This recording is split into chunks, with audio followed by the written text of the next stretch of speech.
Welcome to the Top 10 Gardener with Master Gardener Ken Lain.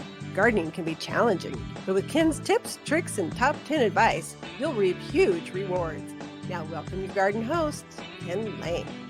And welcome to this week's edition of The Mountain Gardener. Your host, Ken Lain, here every week talking about the landscapes of northern Arizona.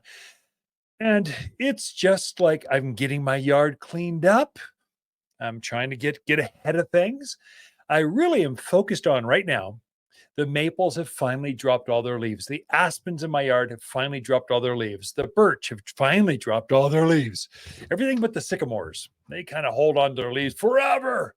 But I'm kind of trying to clean those leaves up because they mat on top of my creeping thyme lawn, on top of the flower beds, on top of, say, the rock rose, which is this native, beautiful, kind of knee-high shrub, and they kind of land on top of there and they suffocate things.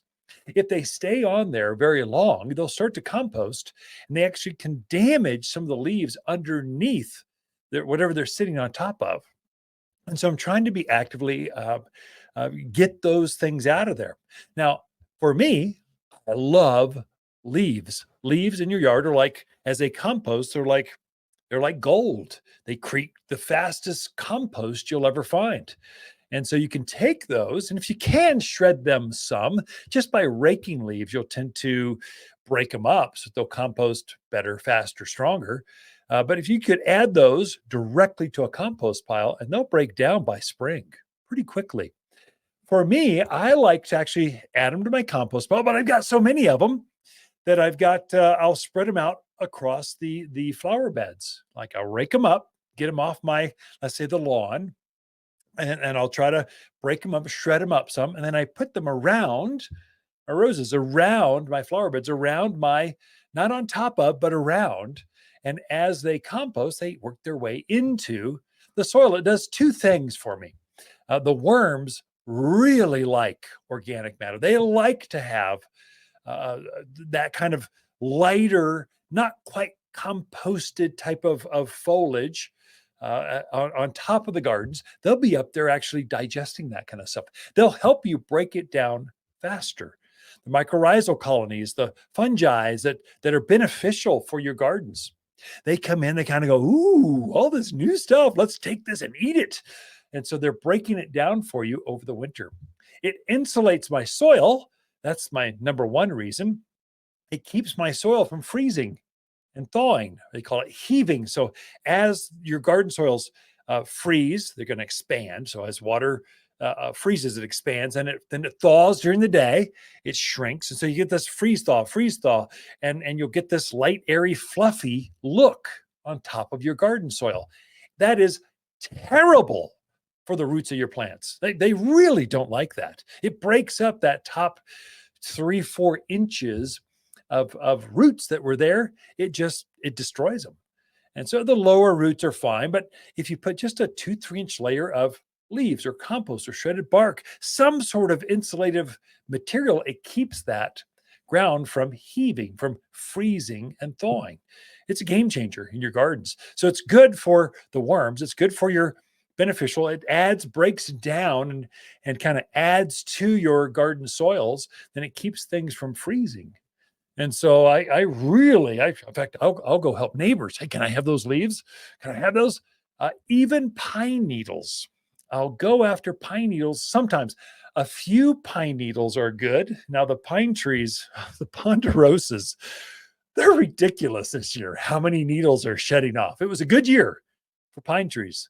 They put on a lot of growth, which means as pine trees grow, they have more growth. That last year or the year before growth, usually it's a couple years old, it will shed, the needles from 3 years ago because it's got so many new needles. And as that bark thickens and grows, as the branches elongate and they shade the needles from 3 years ago, they tend to shed them. So pine needles just naturally shed needles almost all the time. Junipers will do that somewhat as well, but the juniper needles are much smaller. So they're not quite you don't notice them as much. It doesn't create that matting effect that like, oh, I can't believe so many needles are here. But a ponderosa has those big 5-6 inch long needles. They get everywhere.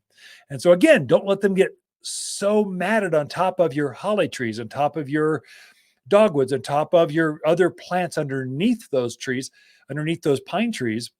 They can actually suffocate. They can do damage to some of the gardens or plants underneath. And this is a defensive mechanism. This is how pine trees or conifers, evergreens operate. They're wanting to bury everything underneath them. It's a protection thing. It makes sure no seed can come up where their roots are. So they're trying to just basically have so much material, a seed wouldn't dare land and come up. Weeds would not dare come up underneath a juniper, cypress, a cedar. They don't have enough light, and they can't get enough soil. So this is a natural occurrence. Interesting fact, junipers actually taint the soil underneath them. They actually add some toxics. They taint the soil underneath in their root zone where no other plants really can tolerate that except them. So plants are pretty smart. They don't want to share. This is my space. You grow over there. I'm going to grow over here, and we'll all be happy together. But if you try to have your little seedlings come over here, I'm going to suffocate them. It's a natural occurrence. Now, you folks out in the true, like the forest, the pine forest, you've got some fire-wise stuff. A few needles are good for your gardens. It keeps the roots from drying out, keeps the trees from drying out, and you want moist trees, or they become a fire danger.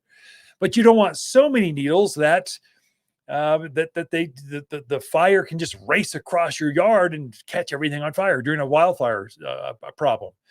And so usually I'll tell folks, rake up most of the needles, clean things up. It's good for your plants underneath, and it reduces your fuel load, is what they call it, the amount of stuff that can burn.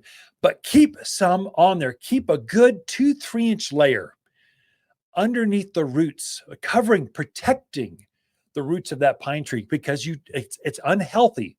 They naturally want to protect themselves with some cover.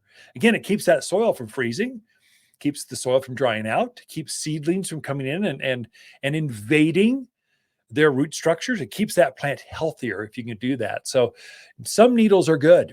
So again, I'm one of those. If I'm down in a neighborhood, someone's cleaning up their yard from all the pine trees, I'll go, can I have those trash bags full of pine needles? Because I don't have enough.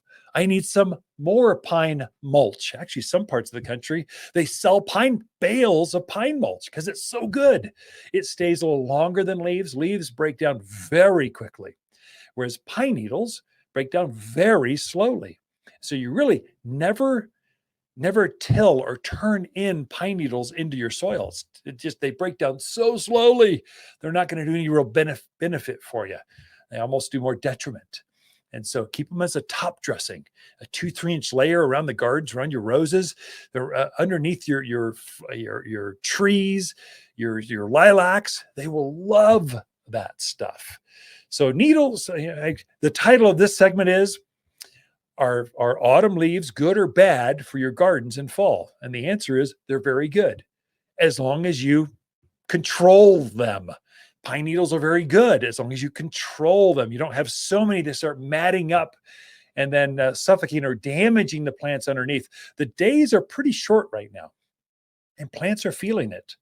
And so if they're covered up with a few leaves for just a week or two, they're going, oh my gosh, I just need some sunshine. I need to be out in the sun. I'm cold. I need a nice tan out here in the yard, because the days aren't, and if the leaves are there, they can't get tanned enough or create enough photosynthesis to keep them healthy. So they get this yellow hue to them. And once they get yellow, they kind of stay that way for the rest of winter until spring, till the days get longer. And then they come out of it and they green up and they're just fine. But keep some of that stuff raked up. I think pretty much we're over fall, autumn. Next week is winter, official start. The winter solstice starts. It's the shortest day of the year. Plants are going to feel it. So help them by cleaning those leaves up and then reusing those and spreading them out in other parts of the garden where even your birds, they're going to love to peck around through there, looking at it. It keeps them warm. They can find food sources because it's attracting the worms underneath that layer of leaves. So yes, leaves and needles are good for your gardens as long as they're in the right spot. Be right back with more information right after this. For luxurious evergreens in the yard, look no further than Waters. We have a luscious selection of evergreens that look their best in winter, so you can enjoy a beautiful landscape no matter the cold. Locally grown for stunning appearance and ability to thrive in cold weather. Perfect for that touch of luxury your neighbors are sure to be jealous of. Luxurious evergreens at Waters Garden Center in Prescott and watersgardencenter.com. Your one-stop shop for evergreens. Visit us today. You're listening to Garden Master Ken Lain, owner of Waters Garden Center in Prescott. Join his daily podcast for timely garden advice seasonally right for the gardens. Ken can be found throughout the week at Waters Garden Center in Prescott or through his website at top10gardener.com. Welcome to the Top 10 Gardener with Master Gardener Ken Lain. Gardening can be challenging, but with Ken's tips, tricks, and top 10 advice, you'll reap huge rewards. Now welcome your garden host, Ken Lain. And we are back with Lisa Lain in the studio. She comes each week with your garden question. It's just, what are all your neighbors talking about in the garden? I kind of intro that well enough. Sure. Short and sweet. Hey, Lisa. Hi. Lots of holiday parties. Yeah. Lots of chocolates, fudges, punch. We haven't had any punch. No punch. No punch. Probably People is a do good punch thing. anymore. I don't know if people do punch anymore. I had a recipe for a punch for the Christmas dinner. Just going, you can make it so light that it kind of like it's Kool-Aid basically, and it's pretty because it's got fruits floating in it. Although fruits and flies not good, just fruits. I don't know. But do we have a punch bowl? Does anybody have I it? don't Remember, know. everybody Yeah, used to have a punch bowl in the day. You had a punch bowl, little glasses. What do they call those? That special Tupperware stuff you get made out of glass? You collect. Pyrex. Pyrex. Tupperware? It's not Tupperware. Tupperware. I don't know. Pyrex. We've got Pyrex. We do have Pyrex. We have a Dutch oven. How about that? Non-heated, just like a cast iron, big old heavy thing that someone's got to knock over. We'll have to think this through. Yeah. Or not have punch, just have potatoes. I don't know. Wine. I don't know. Stick with the liquor. Stick with the gin and tonic. There you go. So, garden questions. What are people thinking about this as we come into true winter now? Yeah, that is true. So Aaron in Prescott Valley put in 5 Emerald Arborvitae this spring. He said they've been doing great, doing well, growing, but now he's noticing some bronze coloring on them. He wants to know, basically, is that a normal thing for winter, or is it something to be concerned about? Yeah, Aaron. So that is completely normal. I preach it like starting in September and October. Gardeners, fertilize your evergreens. Make sure you get them. Put 744 all-purpose food for 2 months straight. I say, do that so that your evergreens won't turn this bronze color in winter, or yellow. Sometimes it turns yellow. Sometimes it can be purple. It depends on the evergreen, but it's not unhealthy. It's pretty standard. I would say, just if you haven't fertilize now with 744. It'll keep it from getting worse, and it will green up faster starting usually February, March. Start to green right back up, and then it's right back out of it. So evergreens typically are not evergreen. There's this cycle of different colors through the season. Of course, they're in spring. It's Kelly green, bright, vibrant, soft, new growth. Then it goes into more traditional forest green. That's be more of I'm just a man. I only have like one description for green. It's green. So Kelly green, that was a stretch for me. So Emerald green. There you go. Emerald green. There you go. And then it has this yellow kind of hue. Junipers can do the same thing, kind of more of a blue, the new growth, and green, and then purple. Cotoneaster, same thing. It's got a broadleaf evergreen, so it's got kind of very dark blue-green foliage now. It'll have a purple hue to it as we get into winter. Then it has this bright green coming in spring. So it's not unusual to see your plants, if you're not used to 4-season climates, to see your evergreens ebb and flow like that. Of course, deciduous plants, they're easy. They don't ebb and flow. They lose their leaves. It's obviously a different season. They don't just change color. They get vaporized. And then they come out with brand new either foliage or flowers. A lot of your spring blooming plants are deciduous because they need this rest to be able to generate enough energy to have that flush of growth. Mhm. A few evergreens will bloom and have new growth, like rhododendrons, hollies, magnolias. What is it? Indian hawthorn. Yeah. Help me out. I- Boxwood. Bah. Put me on the I'm spot. going through the list, and I'm walking through the garden centers. I'm saying this on the airwaves. I Going, think you where got a are lot of they? them. Yeah. So there you go. So to Aaron, not to worry, perfectly fine. I'd say keep them watered because you said they were fairly new this year. Mm-hmm. Water your especially new plants, not just arborvitae, but new plants. Water at least twice a month because it's dry right now. I Yeah, mean, it if you is. dig a hole right now, putting some things in, and it's the ground is Mhm. dry. You want to keep those plants hydrated, that soil around it, so that the winter cold doesn't damage or cause winter burn or tip burn, different names for it. But it's, Mhm. if a plant goes through a cold spell and it's dry, you'll get this damage to it. Mhm. Typically doesn't kill it, but it sure makes it look ugly, and you'll Right. set you back a step next spring. So all those people that turned off their irrigation systems, I get it, but those plants still need water. Take a hose up, go Yeah. all traditional, like your grandparents did. Drag a hose across the yard, water it by hand. Here you go. Come to the garden center. Get a watering can, fill them up, schlep them over there, and then Mhm. water your plant. But it'll make a difference next yeah. spring with your plants. Definitely. Dramatic. I mean, it's dramatic. Yeah. Okay. Our next question is from Daniel in Prescott. He has a new home. The contractors or the excavators do what they normally do, and they Yeah. scrape the snot out of it. He wants to put some more native grasses and Yeah. flowers back on. It's a little bit of a slopey area that he wants to cover. Sure. So he's just looking for some tips and tricks to do it correctly the first time. Sure. Daniel, great question. First of all, let me just welcome you to the neighborhood. Welcome to God's country. I guess I'm just assuming you're just fresh from California or Chicago or wherever people come from, or maybe you just moved across the street. I don't know. Maybe. Welcome to the new house. It sounds fun. So typical to have construction scars, especially Mhm. bigger properties. So smaller properties, they just rock it over. Obviously, you're dealing with a little bit larger piece. So you got some scars of construction out there. We've got two things, and you want to do this during the winter. We've got a wildflower mix. And for you specifically, because you said you want to have wild grasses and wild flowers, I'm assuming you want them more native-y. Mhm. We have an Arizona mix. Very, very good stuff. You could blend some of that with, because I'm making some assumptions. Probably you're on a bigger piece of property and you're out there where the deer and javelina and rabbits are. We have a deer and rabbit resistive list, and you can blend those two flower mixes together.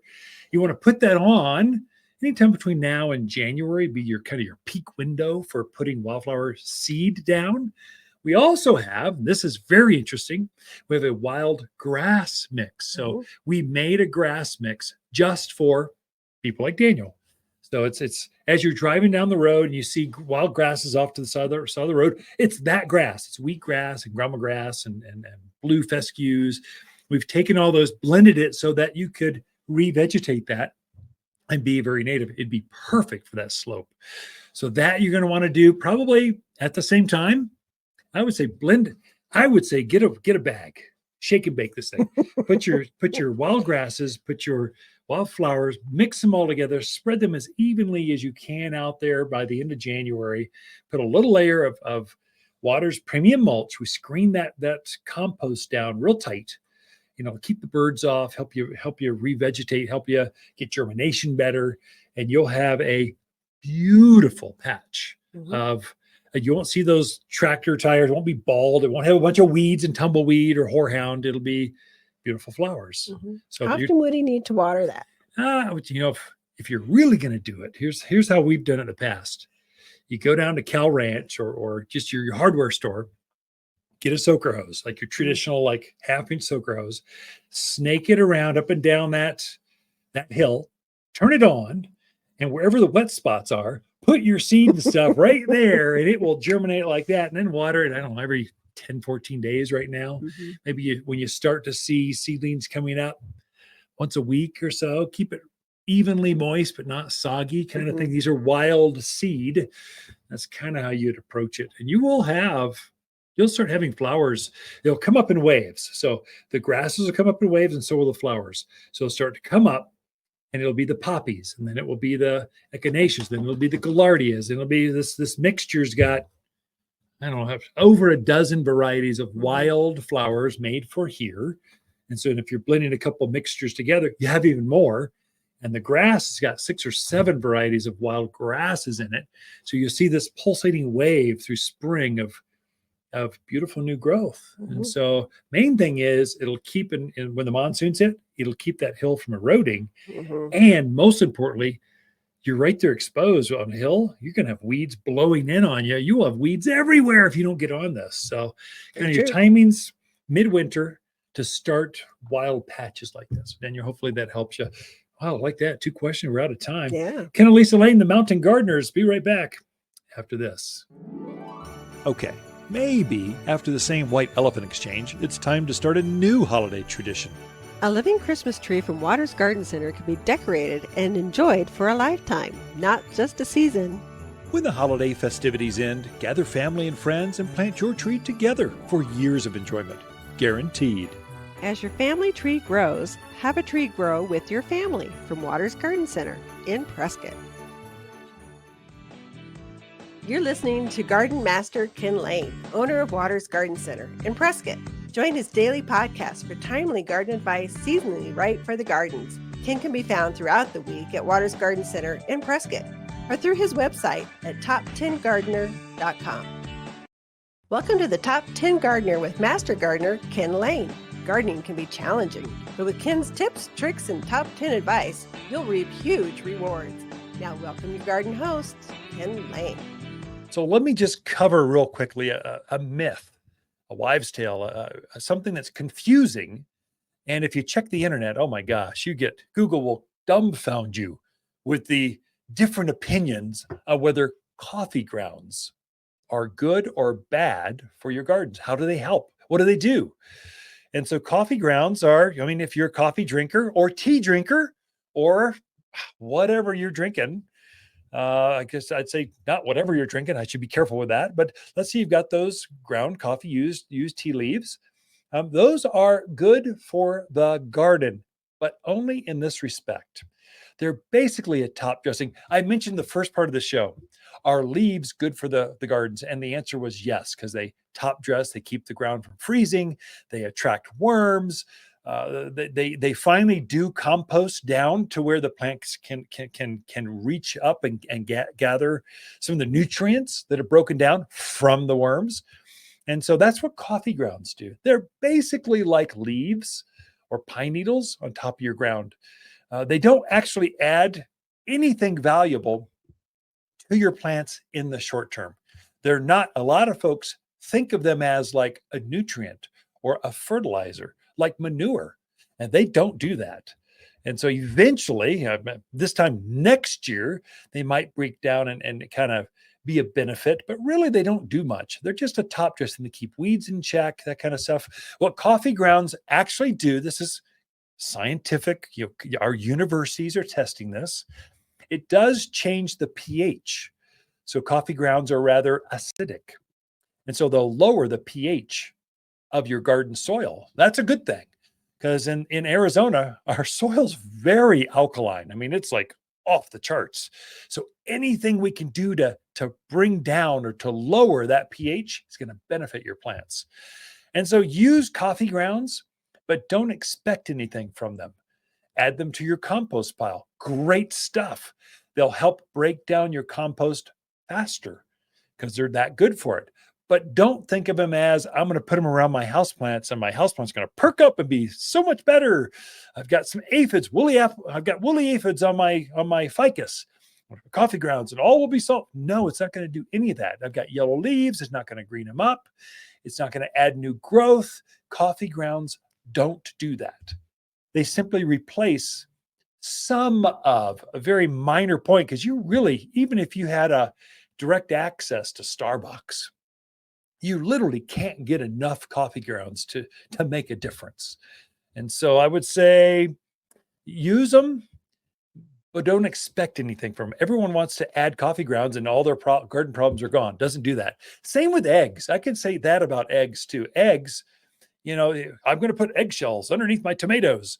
Well, that's a good source of calcium, and calcium's very good in vegetable and flower beds. They need calcium. The problem with eggshells is they break down over like 2-year period. It takes them forever. An eggshell's really hard. You grind them up, you try to get them as small as you can, but still, you're going to put eggshells in now for next year's growth. You're better off putting bone meal. Bone meal is basically the same thing. It's ground up bone, chicken bones, basically. And so it's ground up so fine, it's like a powder, so that the mycorrhizal colonies can come in, the worms can come in and break down that bone faster than even an eggshell can.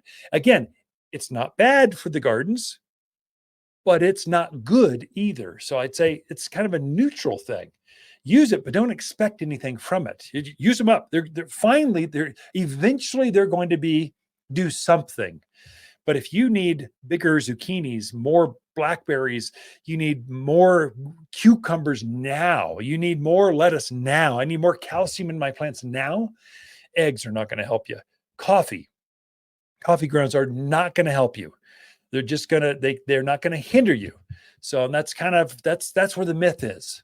They go, oh, you're going to have better gardens if you go do this, add eggshells and coffee grounds in your gardens. It's going to be magical for you.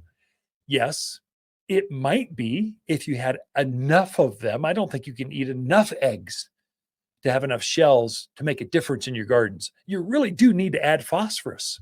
And phosphorus comes from superphosphate or from bone meal. That's a measurable. I can add this much per 100 square feet and I know what I'm going to get.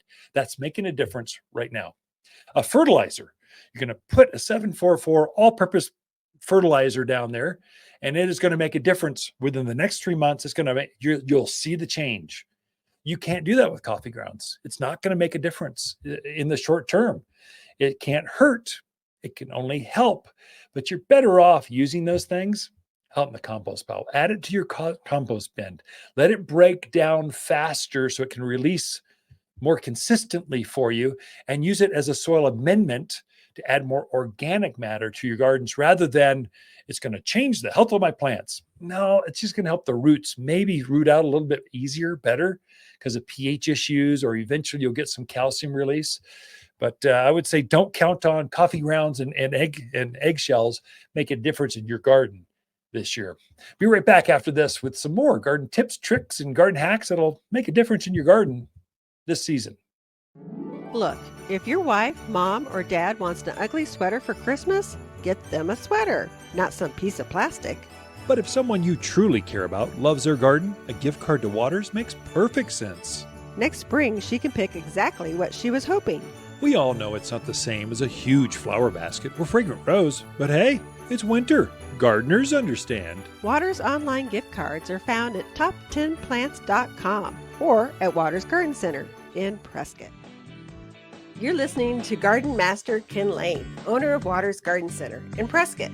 Join his daily podcast for timely garden advice seasonally right for the gardens. Ken can be found throughout the week at Waters Garden Center in Prescott or through his website at top10gardener.com. Welcome to the Top 10 Gardener with Master Gardener Ken Lain. Gardening can be challenging, but with Ken's tips, tricks, and top 10 advice, you'll reap huge rewards. Now welcome your garden host, Ken Lain. And we are back with Lisa Lain in the studio. She comes each week and we just give her the airwaves for 10 minutes straight. Keep on talking. Make sure there's no lags, no voids, but anyway, Lisa comes in to share her different perspective. Let me help you out with that. There we go. Thank you. Give you grief. It wants to sag down. Well, we don't want saggy microphones. Kind of like we don't want saggy plants. We don't want saggy microphones. I thought you were going to go somewhere else. Where? What are you talking about? I'll let it go. Happy holidays, everyone. Yes. To our Jewish friends, blessed Hanukkah. Everyone else, Merry Christmas. It is winter. solstice Yes. coming up. It's like the peak of the holidays. Is Lots it of the parties. 21st? Is Yep. it always on the 21st? Yeah, always. Kind of spring always lands on the 20th, 22nd, 21st. Yeah. Summer's always, I think, June 22nd, 23rd. Somewhere in there. When fall's always September 23rd, 23rd. Yeah, pretty much. Are you picking But on if me? in doubt, Amazon. When is Amazon. Alexa, I'm Alexa. sorry, Alexa. When is, boy, it shows you how good I am with AI or talking smart homes. Not very, honey. I don't know. What do you got before I embarrass myself? Okay.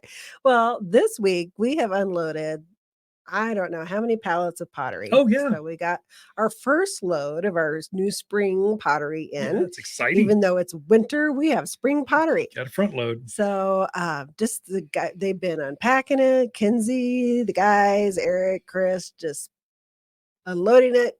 They wrap it. So, I mean, it's just like Intense. So it doesn't break. Oh, I know. You want it that way. But it takes a while to undo it. So they've been working on that. It's really fun to see new colors, new styles.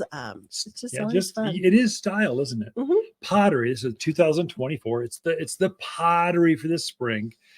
And the styles change each year. The color tones will be different. The textures will be different. And the patterns, the layering of colors will be different. So you'll see.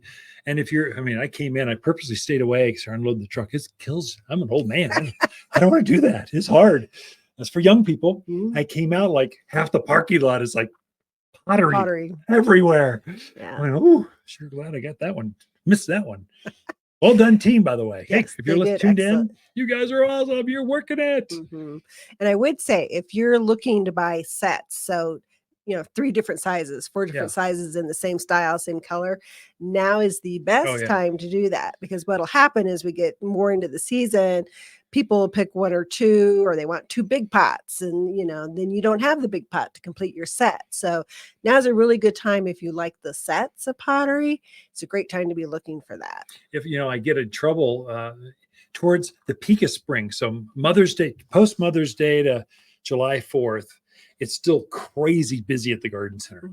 And so by then the pottery is starting to be, it's hard to restock. You have to order this stuff by semi-load. So you're getting hundreds upon hundreds of pots, and then you can't go and get more until you can fill that semi up or container to bring it over. So people are going, I want 2 matching, I want them identical, same color, same size on either side of my door. And went, well, we don't have it.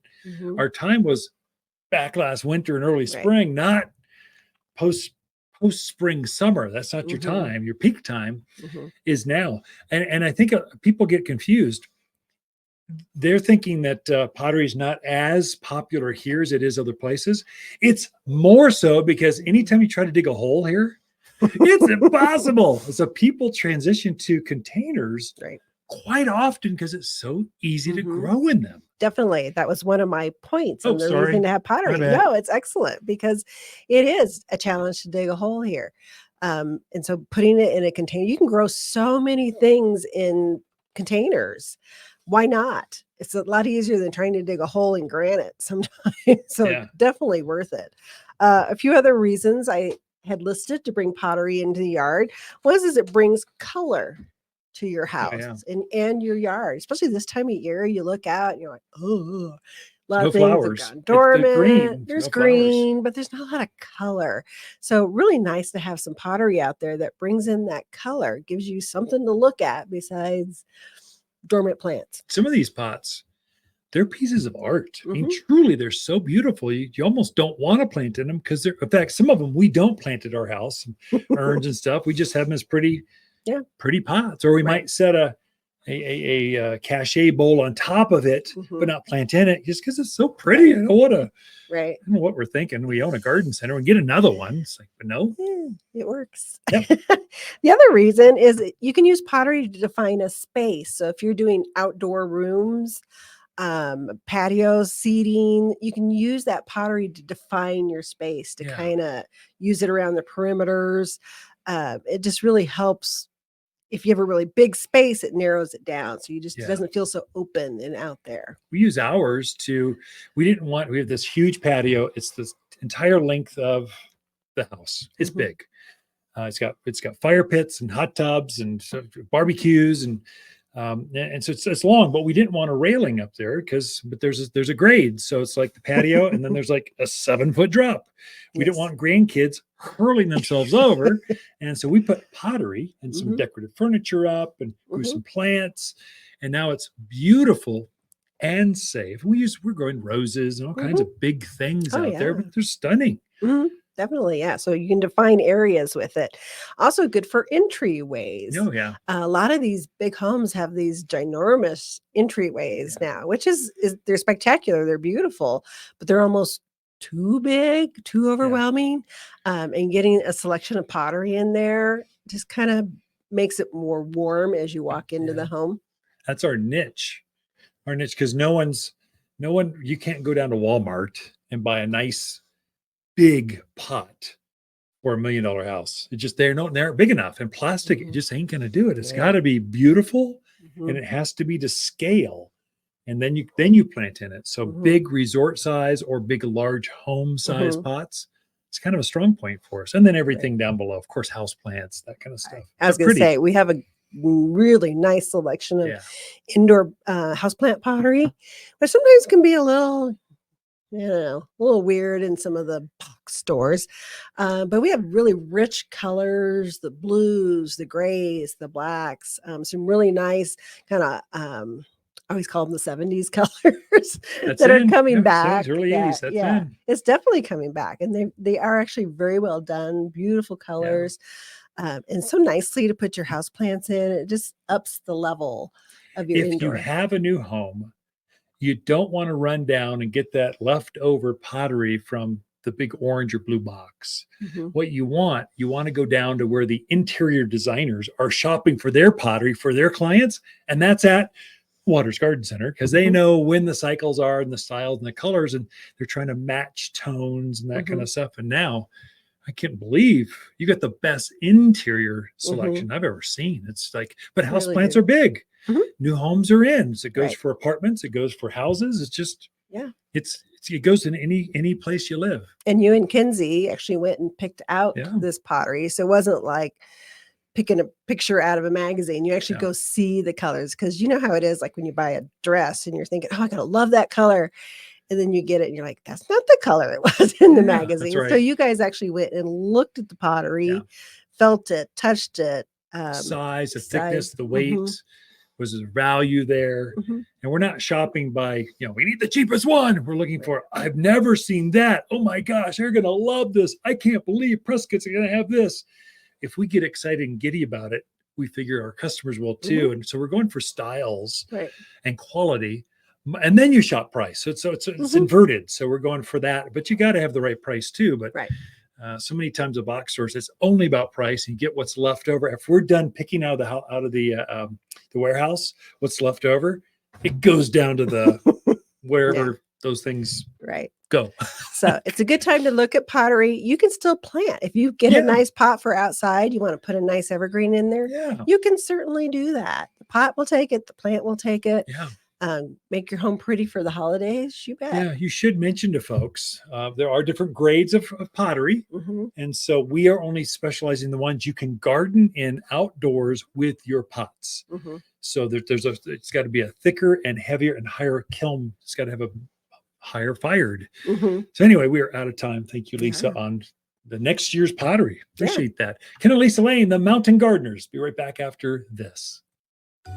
The holidays are here in Arizona's Christmas City, bringing family closer and those chilly winter winds. While you're decorating the outside, don't forget to brighten up the inside with exotic Christmas plants from Waters. Beautiful Christmas cactus and poinsettia are coming to town, grown exclusively by Waters in colors you won't find anywhere else. Unique, vibrant, and guaranteed to warm even the dreariest winter day. For exotic Christmas plants at Waters Garden Center in Prescott. You're listening to Garden Master Ken Lain, owner of Waters Garden Center in Prescott. Join his daily podcast for timely garden advice seasonally right for the gardens. Ken can be found throughout the week at Waters Garden Center in Prescott or through his website at top10gardener.com. Welcome to the Top 10 Gardener with Master Gardener Ken Lain. Gardening can be challenging, but with Ken's tips, tricks, and top 10 advice, you'll reap huge rewards. Now welcome your garden host, Ken Lain. So we are into, I just mentioned, all the leaves have dropped off of virtually most of my plants. I've got a few bean pods left on, a few like desert willows, mimosas, or silk tassel trees, but basically it's just bare sticks. This is when your evergreens take center stage. Oh my gosh. If you don't have enough evergreens planted out there, this is the time to add some more. You'll get a feel for it. Do I feel naked? Do I feel like I want to walk out there? Can I just enjoy the fragrance of some fresh boughs coming indoors? Can I enjoy a holly by the front door? Can I, my magnolias are spectacular. I mean, they're not blooming. So they had white flowers on them. They're about, I don't know, 10 years old. They're standing maybe 15 feet tall. This is a traditional Southern magnolia. There's a hardy variety that grows here at this elevation, the Central Highlands, the Sedona, Camp Verde, Prescott Valley, Mayer, Prescott, of course, Skull Valley, Yarnell, those areas. It grows out here. So it grows to this altitude. It's called an Alta, A-L-T-A, magnolia. It's a dwarfed version of the Southern magnolia. This is the traditional big evergreen leaf. It's got green on one side, kind of a lighter color on the backside. Got this beautiful, big, fragrant flower in the growing season. Not now, but it's fragrant. It's beautiful. It's what you're thinking of when you think of Southern magnolia, but it's hardier. It goes down to colder climates. So I've gone down to 0 degrees with this tree twice, and they still look fantastic. So I think they're a zone 5 or 6, something like that. So, that's tough. Those are plants that can go down to about 0 degrees. And they are taking center stage in my gardens right now because there's so much green in the yard. You just don't notice them as much until they bloom. Once they start blooming, you go, whoa, that's pretty cool. My pine trees, they are center stage. Junipers, center stage. They just look fantastic. By the front door, I've got English ivy. I've got it trained it's in a pot, got it trained on a structure. So it takes on the shape of that structure, but then I put lights in it. It just looks festive. The hollies have bows in them. They just look festive. They just look like holly. You just want to add it just says holiday cheer. And it's just Merry Christmas to everyone. Happy holidays. It just says, I just love being here in the outdoors. Now, these are plants that like being outdoors. They like being planted now. They like everything about winter. This is when they shine. And so if you're thinking about a new Arizona cypress, I just talked to a neighbor. They got a new down the street. They have a new house. This lot's been open forever. Finally, a house is going up, being built right now. So you can see that the roof just went on, and you can just tell their back patio. They're looking at vistas of Granite Mountain. And all of a sudden, they are exposed. Every time they're out there watching the sunset, their neighbors are going to be watching with them. So they're going to, again, what do I do? Well, we need some Arizona cypress out there. Let's plant them now. Get them in as soon as you can. I mean, we're talking by the end of the year. Put those things in so they can root out some, and so they'll flush new growth next spring. So they'll double down in size. If you wait to plant till spring, you're just going to be stuck with that size it's going to take an extra year for them to grow and fill in and block that neighbor, which is, I'm sure, going to be a great neighbor. Just, you don't want to see your neighbors all the time, especially when you're out there watching a sunset, sunrise, or watching the hummingbirds go. You kind of want this private, secret garden, much less when you're out in the pool or the hot tub.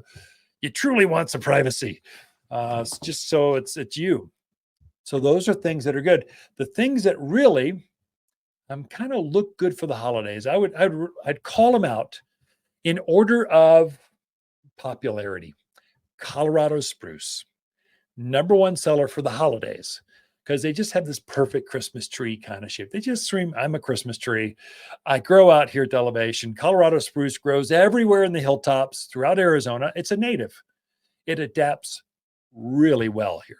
So that's #1, with that perfect Christmas tree shape. And there's several varieties. There's a Fed Albert spruce, a Baccarat spruce.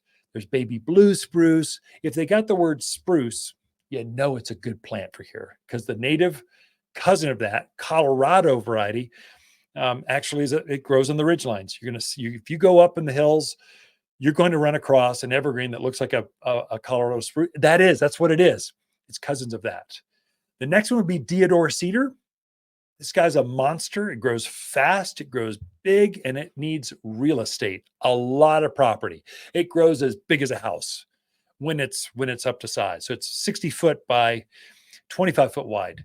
And the reason it's most popular, it's got this layered, it's got more of a casual native look. It's not native. Actually, it's native from the Middle East, Lebanon, that area. It's where it comes from originally, but what did they call that in the Old Testament? The tree of Lebanon. That's deodar cedar. That's the same plant. Back in the day, it was 200 foot, and eventually they'll get that big. But right now, the 50, 60-year-olds that were planted about that long ago, they seem to be trending about 60 feet tall, 25 feet wide. So they grow fast. So you can get a lot of plant for the money. They just fill in quickly for you. But deodar cedar, good choice. Looks like a Christmas tree, but with a soft, kind of a wandering top to it. Just kind of so soft, it grows so fast. Next would be Arizona cypress. It's a native. Arizona cypress looks kind of like a juniper, but it has a more silver color to it. So it has more of it doesn't have that yellow hue, and it doesn't cause the allergies that junipers do. So it's got a very fast growing. It's probably the fastest. It's right up there with deodar cedar, but it only gets up to 25 feet by about 12 feet wide. So it's more consistent with, I want to block a neighbor. That's what I was recommending for this one friend, going, hey, you should do Arizona cypress. Man, put one right where it's going to get and stagger them, put them in a triangular shape. Let me spot them for you, and they'll be gone by next spring. And they will be, because you're going to fill in and go fast. They don't quite have a Christmas tree look. It's got more of a juniper kind of look, but they can be. They're pretty. They have an Arizona look to them because they're from here for us. So they're going to adapt. Get them up to size. Don't have to care for them anymore because they naturalize so easy. So Arizona cypress. Of course, juniper. I use junipers for myself. Now everyone goes, I've got allergies. I'm going, yeah, but you're planting the wrong one. The female junipers don't cause allergies. It's the males. The males put on the pollen. The females put on the berries. So the females are not your issue. It's all the guys in the juniper family. They cause all the allergy issues. And so I love the size, consistent growth, and easy care. They don't get bugs. They don't have problems. You can neglect them. They still grow. Junipers, we're living in the largest juniper forest in the country right here. So they're going to do well. So I use Spartan junipers because they're about 15 by 6 foot wide. They're consistent. So I stagger them out to block my neighbors. A Wichita blue. It's a silver blue color, stunning color. Again, 15 by about 6 foot wide. So pick your color. You want a blonde? You want a brunette? Which color you like? Because they're both the same. So you can go out, and there's got some bigger, some smaller. There's skyrockets. There's Italian cypress. That's basically a pencil in the yard. Grows up 50 foot tall by 3 foot wide. Not quite wide enough for me, but sometimes it looks handsome out there in the yard. Of course, Austrian pine. That's a direct cousin of ponderosa pine or pinyon pines. Pinyon pines would be another one. In fact, they have what they call single needle pinyon pine. That's the one they get the nut on. In fact, if I were planting a pinyon pine, I would go with a single leaf pinyon pine. It's got a bluer color, chubbier kind of needle to it. It's got a prettier pine cone, and you can get nuts on it. Whereas our native, the native one's a little slow. It's about 10, 15 years out before it actually gets a pine nut, and then they're small. Whereas the single needle looks very similar, gets the big chubby nuts to it. And then Austrian pine is direct cousin of ponderosa pine. It's a long needle pine, but it keeps its foliage right down to the ground. So for privacy, it's a much more handsome, fuller, thicker, blocking, private kind of tree. And it decorates really well. Put little red bows, a few lights on it. It just screams happy holidays. And with that, I've got more. They're all here at the garden center. Walk around, take a look. You'll see what they look like in winter. But we got more in store for you. Let me take a quick break, pay a couple bills. We'll be right back after this. Look, if your wife, mom, or dad wants an ugly sweater for Christmas, get them a sweater, not some piece of plastic. But if someone you truly care about loves their garden, a gift card to Waters makes perfect sense. Next spring, she can pick exactly what she was hoping. We all know it's not the same as a huge flower basket or fragrant rose, but hey, it's winter. Gardeners understand. Waters online gift cards are found at top10plants.com or at Waters Garden Center in Prescott. You're listening to Garden Master Ken Lain, owner of Waters Garden Center in Prescott. Join his daily podcast for timely garden advice seasonally right for the gardens. Ken can be found throughout the week at Waters Garden Center in Prescott or through his website at top10gardener.com. Welcome to the Top 10 Gardener with Master Gardener Ken Lain. Gardening can be challenging, but with Ken's tips, tricks, and top 10 advice, you'll reap huge rewards. Now welcome your garden host, Ken Lain. One of my favorite holiday plants. We have one at our front door right now. We use it quite often. It grows quite well here at this higher elevations of Arizona, as long as it's in more of a protected, kind of shaded area. It'll take some sun, but not that midday, middle of summer sun. Doesn't like that, but midday now, fine. But hollies it's just so bright, so cheery. It's got a deep, rich, healthy green to it. I thought I'd just take a moment and just share what's the history behind holly. How did holly become a holiday plant? It's such a strong representation of the holidays, whether it's evergreens, no matter your background, faith, religion, whatever. It's from the Druids is who actually started this whole thing. The Celts and the Druids, they saw holly as a kind of representation of evergreen or ever life, and the prickliness, the prickly leaves or the thorny leaves. They saw that as protection to keep spirits away. So they would actually take boughs and put it over top of their doors and their windows to kind of keep the spirits out. And again, this is pre-Christian. This is very far back in time, pagan kind of pre-Christian roots. And so this is how they saw holly branches as they'd weave them into wreaths. They'd hang them over doorways, windows to ward off misfortune, basically. The Romans did the same thing. They used it at winter solstice I don't think it was a solstice thing, but it was during the darker days of winter. They'd put holly branches to kind of decorate their temples and homes. It was a symbol, symbolizes good luck and abundance is what it would do. So that's the Christian times. Of course, they're relating everything to Christ.